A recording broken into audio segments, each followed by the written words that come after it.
June of 46.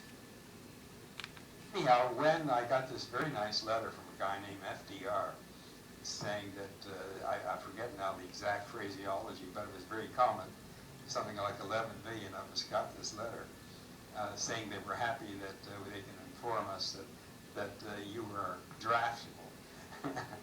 So my father, his one effort was to not let me be in the Army. He had this feeling that my going into the Army would be the end of me. And he's probably right. I was a skinny kid, sort of scholarly in a way, and well, I guess kind of, well, not feminist, but I was not the kind of kid that he would think would survive the hardy life of a soldier in the U.S. Army, particularly in war.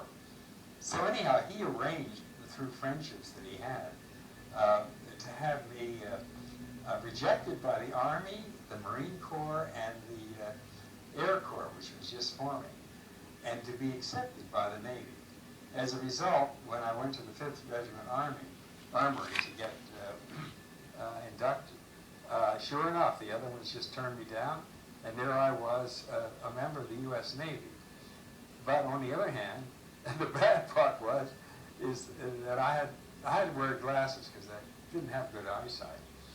And you weren't supposed to be inducted into the Navy. You didn't have perfect everything, including your eyes.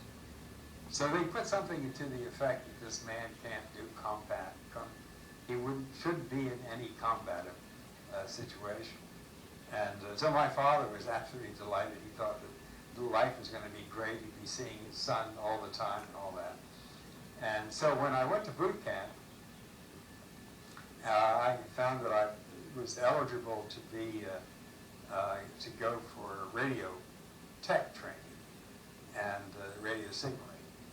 And you might say that that's the beginning of my career in signal transduction, which is what I won the Nobel Prize for, because what I did is I learned code, I learned how to type very rapidly, and came out first in my class, and then was sent to a place in Connecticut called Rodbell, Connecticut.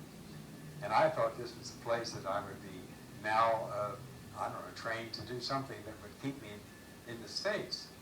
Instead, what I saw was a whole bunch of guys in green uniforms, which are not blue, that's Navy, which were hopping and jumping all over things, climbing ropes and all that.